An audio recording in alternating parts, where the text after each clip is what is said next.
Hi everyone, welcome to my channel and another Arduino project from the official Arduino Starter Kit project book.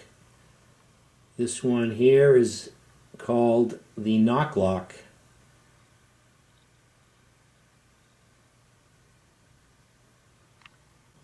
So the piezo here not only can produce sounds when energized with an electrical signal, it can also pick up sounds and convert that to electrical energy, and we're going to monitor that on one of the input pins on the Arduino.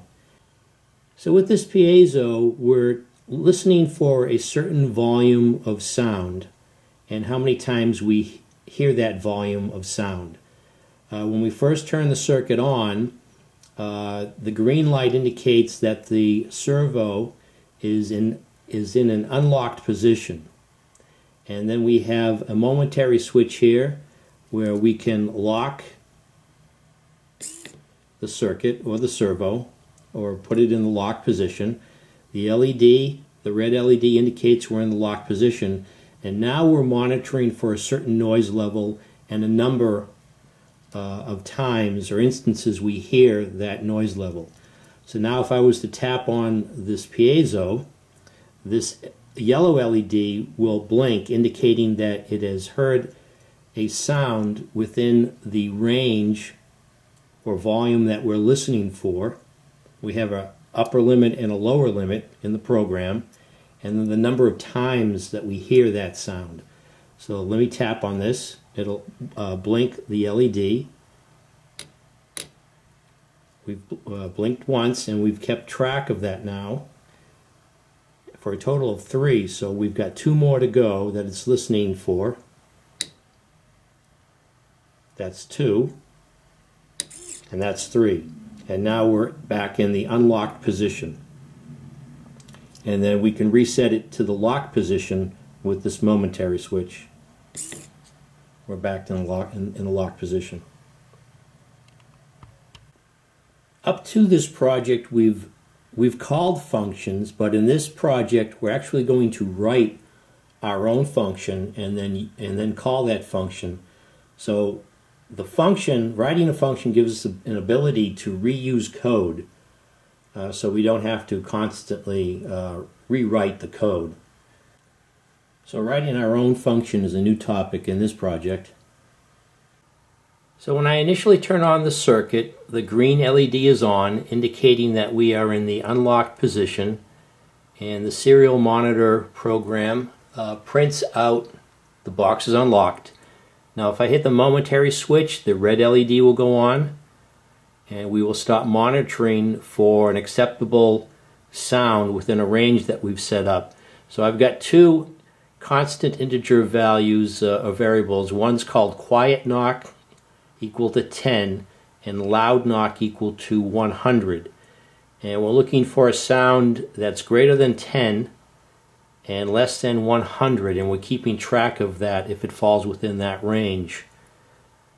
So let me switch over to the locked position, and it will print out locked.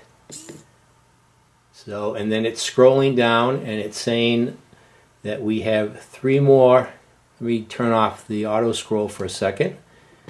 And we have 3 more knocks to go, and it also prints out whether we have a bad knock value. So here it's saying bad knock value 1. So that just must be a certain noise level that it picks up, ambient noise level. So let me turn on the scroll again, and let me tap on the piezo. Okay, I got 1 flash from the yellow LED, so you can see here 2 more knocks to go. So that's the second one. It's recorded, so 1 more knock to go, and then it will unlock. And there we go. So we can see here that last knock value had a value of 54 and 0 more knocks to go. And it prints out the box is unlocked. And I can put it back in the lock position. And it's monitoring for sound again. 1, 2, 3. So let's go over the code real quick. It did come across a problem with this circuit, and it's in the code. And it was scratching my head there. But luckily, it's if you do a search on the internet, I came across the solution that other people had discovered. And we'll go over that too. So like the other projects where we use the servo or other components, we have to import the library for the servo. So we have the include servo.h, and then we have to create an instance of that library in a variable. So here we have servo, my servo. So whenever we call up this variable, it'll have all the resources of that library at its disposal. Next, we create the constants that we use to name our inputs and outputs. So we're reading the input on A0, that's from the piezo. We've got the constant integer switch pin, pin 2, and that's the pin that's attached to the momentary switch.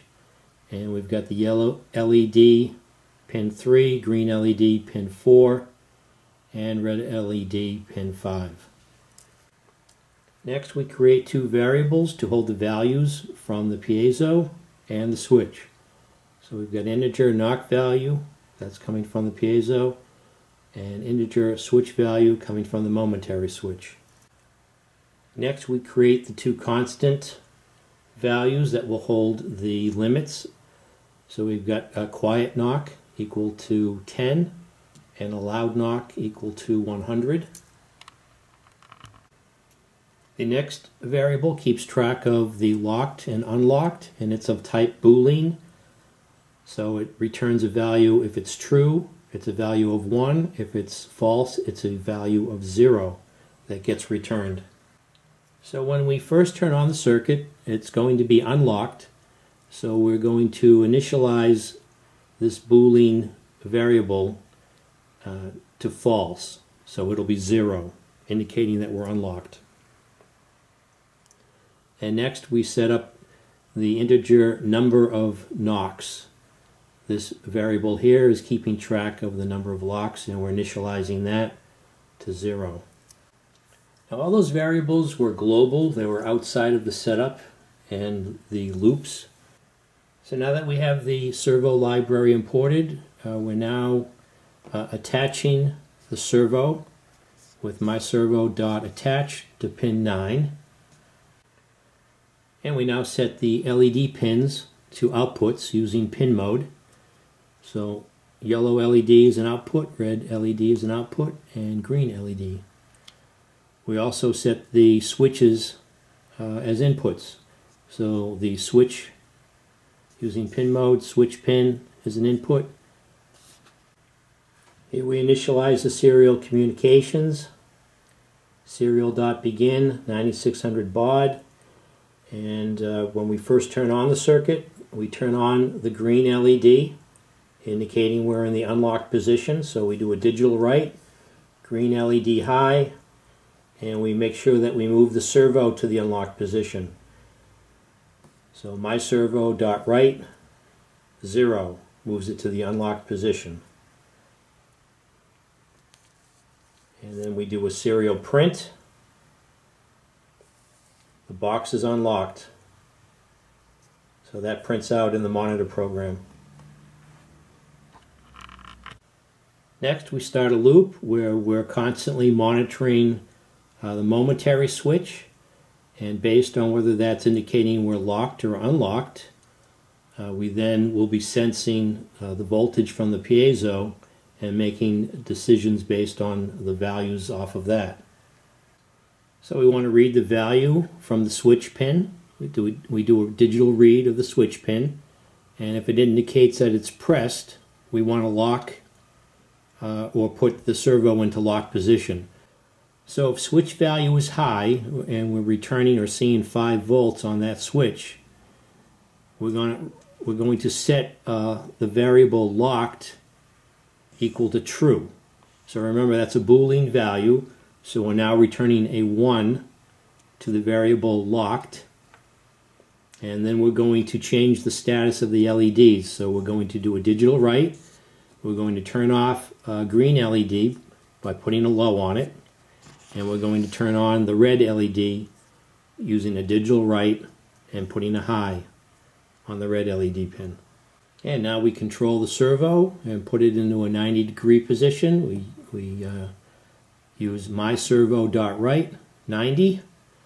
And then we will print out on the monitor program that the box is locked. So we do a serial print on a new line. The box is locked. And then we're going to have a delay here to allow the servo to do its thing because it's a mechanical device. And it's going to take time to move to the 90-degree position. We have a delay of 1,000. So now that the servo is in the locked position, we're using the piezo to monitor sound level and record the number of sounds that are within a certain acceptable range. So we have, if the lock is true, if it's locked, we have a value of 1. We want to now start checking the value on the piezo. So we're going to do an analog read at A0, the analog input, and return that value to knock value. Return it to a variable knock value. And now we're checking to see whether we have a certain number of knock values, acceptable knock values, if they fall within the higher than 10 and lower than 100 range that we initially set up. We are checking for 3 valid knocks, so if number of knocks is less than 3 and knock value is greater than 0, we check to see the range of the constant knock value. Here's where we make use of a function that we're going to create later on in the program. And so we call this function, and it's going to return a value of true or false. And if it's true, we're going to increment the number of valid knocks. So number of knocks plus, this is increment. And then we're going to print out the value of those knocks. So they'll count down from a value of 3 to 0. And then finally they'll print out 0 more knocks to go. And when we get to a total of 3 knocks, if there are 3 knocks, we'll unlock the box, and locked will equal false. So we'll return a value of 0 to the variable locked, and we'll give a value using myservo.write of 0, which will move the servo to the 0 position again in the unlocked position, and we set up a delay of 20 to give the servo time to move. We then have to change the LED status again. So we do a digital write. We turn the green LED high, or turn it on, indicating that it's unlocked, and we do a digital write red LED low. And we print out in the serial monitor program, the box is unlocked again. In this part of the program, we're going to create or write our own function called check for knock. And when you write your own function, you have to indicate whether it's going to return a value or not. If it's not going to return a value, it's of type, you declare it of type void, like in void loop or void setup. If it is going to return a value, you have to indicate what kind of value. So it's going to be an integer, long, float. In this case, it's going to be of type Boolean. So this check for knock function is Boolean and is going to return a value of 1 or 0. And once we write the code that defines this function, we don't have to write that code again. We can just call this function. So here we're going to set up the formula for an acceptable range of sound. Remember that quiet knock equaled 10 and loud knock we initialized to 100. So if value is greater than the 10, or quiet knock, and value is less than loud knock. So back to the function real quick. This can get confusing. So we're going to write this function. It's not going to return a value. It's going to accept a value. So here we're accepting a value of type integer. And so we've written the function. And when we call it, if you recall, this is where we call the function. So we have if check for knock. This is the value we actually read. This is what we're reading off of A0. And this number, which is an actual number, this gets pulled into the function, which we've declared here. So this number is what gets used. It's now in the value here. So we check that number, and that number gets compared to our quiet knock value and our loud knock value. And if it's within that certain range, it's then going to return the Boolean value back to where we called it. So we go back to here, and we have check. So this is where it gets returned the Boolean value. So if we have a 1 or a 0 here, it's checking to see whether this is true or false. So if it's true, we're then going to increment the valid number of knocks in this part of the program. This will momentarily blink the yellow LED. And we've got a little bit of a delay here for 50. So we turn the LED on and off. So it looks like it's blinking. We'll then print out to the serial monitor that we've have a valid knock value, and then we will print out that value. And finally, if the value is not within acceptable range, we'll print out bad knock value and print out that value. So now that we've finished going over the program, remember when I said there was a problem? This is how the circuit functions with an extra line of code that was missing in the book. It's in the locked position. If I tap it 3 times, it's now in the unlocked position. I can reset it to the locked position, tap it again 3 times, and it goes back to the unlocked position, and it repeats itself. Let me remove the line of code that was missing and show you how it reacts without that line of code. So when you load the program that comes with the saved programs in the IDE, everything looks to be the exact same as when it starts. And you press the button, and it goes into the lock position, and you press 1, 2, 3 knocks. It goes into the unlocked position, and if you reset it to the lock position, let's see what happens. It immediately goes back to the unlocked position without any knocks.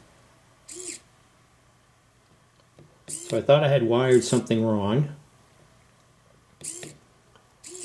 So I did a search and came across this problem. It's a known problem, and it's an omission or something that needs to be accounted for in the program. Let's take a look at what that is. So in the beginning of the program, when we initialize all our variables, we have integer number of locks, but it's a global variable. It's outside of the loop.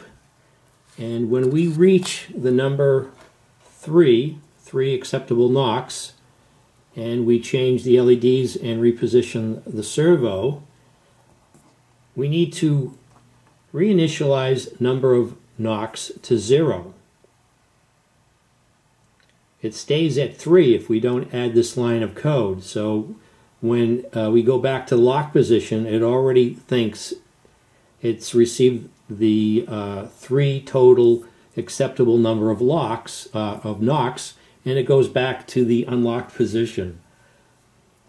So had to add that line of code to fix the problem.